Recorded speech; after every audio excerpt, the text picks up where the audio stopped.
Según la Comisión de la Verdad, en Colombia han muerto como consecuencia del conflicto entre 1985 y 2018 alrededor de 400.000 personas. Si contamos el subregistro, esa cifra podría llegar a 800.000. La gente en este país se mata por cuenta de diferencias mal tramitadas. Caminen con nosotros a una de esas conversaciones difíciles entre dos personas que piensan distinto, muy distinto, y sin embargo no se matan.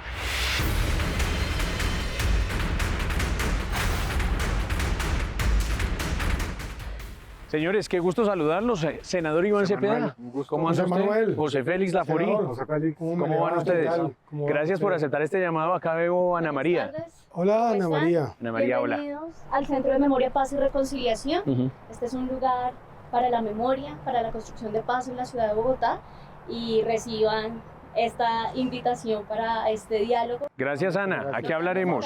Muy amable. Bueno, señores, gracias por aceptar, como dice Ana María, este diálogo. Y vea, cuando uno piensa en dos personas que creen en cosas distintas, piensan en cosas distintas, pues se imagina a Iván Cepeda y a José Félix Laforí, bueno, también a Uribe y a Petro. Pero yo tengo una curiosidad para arrancar este diálogo. ¿Cómo ha sido la relación personal de ustedes a lo largo de la historia, senador Cepeda? Pues yo creo que tuvo dos fases. A ver. Una, digamos, anterior a este gobierno, en la cual con José Félix teníamos un debate político por momentos bastante agudo e intenso, por decirlo de la manera más eufemística. Y este ¿De insulto y tal? Más que insulto, yo diría como de argumentos y de posiciones muy contrarias y contradictorias. Pero esta fase, que es la que hemos estado ahora cultivando, que es la de un trabajo mancomunado, un diálogo permanente, y yo diría una amistad. ¿Cómo era? No, sí, yo creo que sí. Yo creo que Iván y yo tenemos, digámoslo, un par de cosas que tal vez nos han permitido construir esta nueva relación. Es que duro con las ideas, suave con la gente. Hoy yo creo que el debate político tiene que hacerse en torno a ideas y no en torno a descalificar a la persona per se. ¿Qué pensó Iván Cepeda cuando se supo que José Félix Laforí iría a la mesa de diálogos del ELN, donde usted también estaría? Bueno, más que pensar en esa posibilidad, la fuimos construyendo con José Félix. Iván me mandó un WhatsApp, más o menos haciendo un recuento de las relaciones. Y me dijo, ¿usted estaría dispuesto a sentarse a conversar a fondo sobre el tema rural?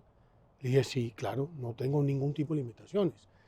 Y nos reunimos muchas veces en mi casa, en la casa de él. Empezamos a identificar elementos que permitían construir una política. Y un día yo le dije, mire, senador, hagamos algo. Déjeme y yo le preparo un borrador de lo que podría ser un gran acuerdo nacional. Lo escribí en 2 noches. Se lo entregué, si mal no estoy, un jueves. Y el sábado me llamó y me dijo, presidente Petro lo recibe el próximo martes. ¿Está de acuerdo con eso? Y a partir de allí hemos intentado empujar esto. Hoy ustedes dos comparten una camiseta en común pese a las diferencias, y es la de negociadores en la mesa con el ELN, y asumen para bien o para mal lo que pase allí. Les quiero preguntar esto: si hubiera una palabra que definiera el estado actual de la negociación, ¿cuál sería esa palabra? Para Iván. mí, avances, logros, ¿Le parece? hechos, yo creo.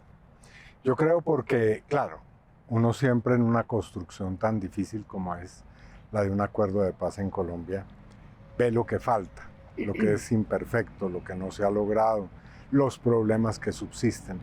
Pero si uno tiene una mirada objetiva y, digamos, de largo plazo, es la primera vez que con el ELN se llega tan lejos.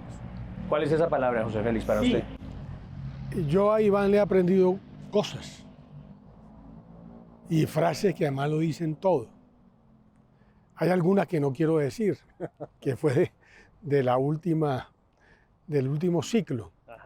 A propósito del cazador, él sabe a lo que le estoy diciendo. No, pero cuéntenle a los televidentes la vaina, porque si no... Hay cosas que son de la reserva De la reserva de la conversación. Bueno, pero ¿cuál es la palabra con la que usted define eso? Listo. No, yo creo que él tiene razón. Se ha avanzado muchísimo.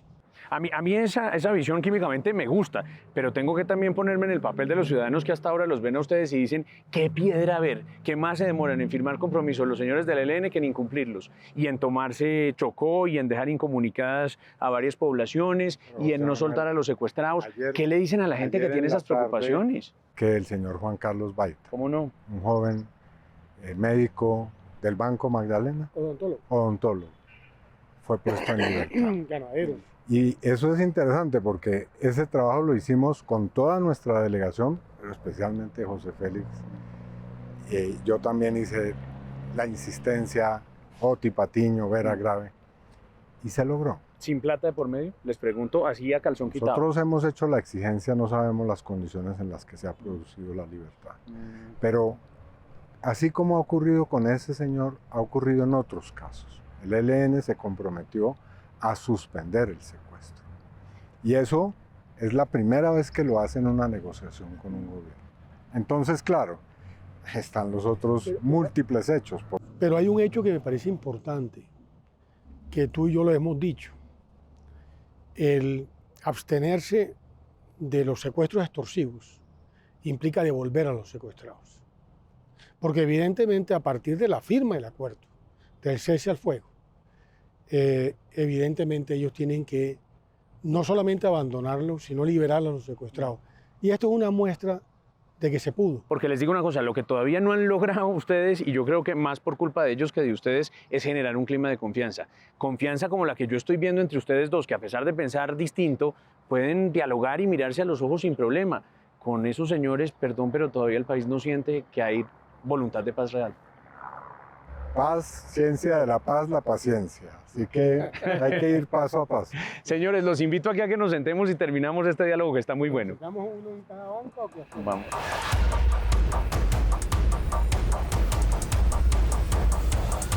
¿Cuál sería la clave para empezar a tener a dos personas en la misma banca como ustedes? Un día a mí me dijo una vaina Felipe González. Sí, expresidente español. Sí. Me dijo, el gran problema nuestro es que le hablamos a nuestra propia tribu. Él usa mucho ese término. Y yo creo que cuando uno es capaz de mirar a la otra tribu, las cosas empiezan, si realmente hay una visión compartida de Colombia. El gran problema es que no hemos construido cuál es la Colombia posible o la Colombia que queremos. Entonces, claro, cuando tú no lo construyes, ese diálogo es un diálogo de sordomudos. Es decir, tú hablas pero no te escuchan. A ti te hablan pero tú tampoco escuchan. Entonces es muy difícil. Iván Cepeda. Yo creo que si nosotros, es decir, podemos avanzar mucho en diálogos con grupos armados, pero si en el seno de la sociedad colombiana no se producen diálogos como este, no vamos a poder ser una nación. Y eso es lo que se viene intentando desde hace tiempo. ¿Y dónde está el misterio de esto? En transgredir un umbral, el pasar una raya, una especie de límite que existe de no poder abrirse al diálogo con el otro. Quien transgrede esa frontera entra a un mundo distinto, en el que hay mucho que son fantasmas, prejuicios, construcciones que no representan realmente lo que es la otra persona y lo que es otro sector. Entonces hay que salirse de esa esfera y entrar al otro. Senador Cepeda, si hubiera un elemento para poder comenzar esa discusión que se transforme en un acuerdo nacional, ¿por dónde tendríamos que arrancar en la agenda país? La paz es, por supuesto, una base que pues, está asociada a la seguridad también. En segundo lugar, un concepto de cómo la riqueza puede ser, digamos, un bien universal en esta sociedad y que la división entre, por ejemplo, empresarios, trabajadores, gente que son campesinos rurales, propietarios de grandes extensiones de tierra, no es un obstáculo para poder generar un país próspero en el cual todos ganan. ¿Por dónde arrancar, José Félix? En el campo, digámoslo, de lo que es la iniciativa privada, donde hay muchos elementos sobre los cuales valdría la pena mejorar las reglas de juego existentes. Sí. Pero hay otros, por ejemplo, que son unos intangibles básicos. Habló de la seguridad. la justicia. Es decir, un Estado de Derecho donde la justicia no funcione es imposible. Aquí hay tanta conflictividad por pequeñas causas que por grandes problemas públicos como el narcotráfico. Pero esos son los temas sobre los cuales la sociedad colombiana tiene que pensar mucho más asertivamente y ponernos de acuerdo. Yo tengo la plena certeza que usted me sienta a mí con personas como Iván Cepeda y nos dan 3 días y nos ponen 2 o 3 problemas a resolver. Yo tengo la plena certeza que al tercer día somos capaces de tener unas ideas gruesas de cómo pensar en un mejor país. Si está pensando en mejor país. ¿Y qué hacemos entonces para meter a Petro, a Uribe, a Santos con Uribe, a Iván Cepeda con Uribe, a ver cómo los ponemos de acuerdo y que se pongan en esa línea de los pensamientos en común, senador Cepeda? Ese cuarto imaginario que dice Sí. José Félix. Si pudiéramos llegar a ese momento en el cual se sientan realmente con una voluntad auténtica a pactar los grandes problemas del país, a quienes tienen, digamos, un rol dirigente en muchas esferas, se puede. ¿Y ustedes han hecho lo posible para que se pueda? Hemos Digo, estado con en estos esas. actores. Hemos estado en esas y yo creo que eso es perfectamente posible. Mire, hace unos días tuve una conversación con el ex primer ministro sueco, Sí. quien es un líder sindical, y me contó cómo desde 1928, en ese país, cuando hay grandes crisis, se sientan los empresarios y los trabajadores y hacen un pacto. Ellos le llaman el diálogo social. Y son una nación perfectamente viable y próspera, pero así usted puede encontrar muchos otros ejemplos. Cuando se sentaron José Félix y el presidente a hablar, yo pensé que iban a hablar quién sabe de qué asunto, y se pusieron a hablar de Corea del Sur, de cómo Corea del Sur en un momento de su historia contemporánea dio ese paso. Se sentaron los sectores a hablar realmente de reforma rural y lo lograron. Muy interesante. ¿Qué hacer para que esos más extremistas copien el mensaje que ustedes están Mire, dando hoy? Yo he estado analizando mucho China. Sí. Me ha encantado el proceso chino. Y claro, finalmente, cuando tú quieres mirar para dónde va el mundo, China es un jugador que con sus aciertos y defectos está ahí, gravita. Y me parece que China empezó a ser la China de hoy cuando Deng Xiaoping dijo 2 cosas. Una, que todo el mundo la conoce, no importa el color del gato. Pero hay otra que la gente no conoce, que me parece más importante. Dejemos la ideología a los hechos, que lo decía también Ortega y Gasset. Españoles, a los hechos. Pero fíjese, José Félix partidario del modelo chino y Petro del modelo de Corea del Sur. Pues estamos en la era del cambio, de la transformación. Señores, vamos acabando. Tema en el que definitivamente todavía no han logrado ponerse de acuerdo pese a estas conversaciones tan fluidas que estoy viendo. ¿Con Cepeda? Sí. No, con Cepeda la vaina es más fácil. Sí. No, y a mí me parece que la cosa difícil es del otro lado. Ajá. No, el problema es que como con José Félix tenemos que ponernos todo el tiempo de acuerdo, las diferencias las dejamos siempre a un lado. Las peleas entre ustedes parecen época superada, pero un agarrón memorable que ustedes se acuerden y digan, uy, ahí nos dijimos hasta mico.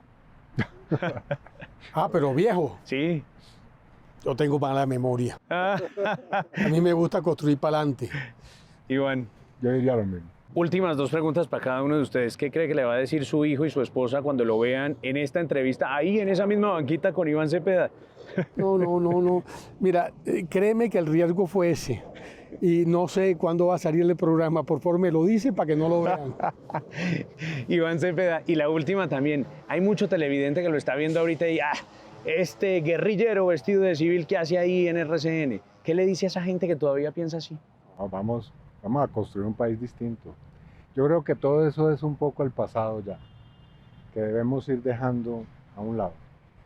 Y cada uno tiene que hacer un esfuerzo de comenzar a pensar de manera distinta. Pues señores, a mí me da mucho gusto haber tenido este diálogo con ustedes. El escenario fue escogido deliberadamente porque ahí atrás están las tumbas que fueron de muchas personas que a lo mejor dejaron este plano como consecuencia de las diferencias mal tramitadas. Hoy la vida se impone y la vida es sagrada en este escenario en donde estamos conversando. Yo no quisiera que así como ustedes están hablando de una manera civilizada se dieran todas las conversaciones en este país. Así que gracias por aceptar este ejercicio. A usted, muy señor amable. Manuel. Muchas gracias. Un abrazo. Bueno, Gracias, senador.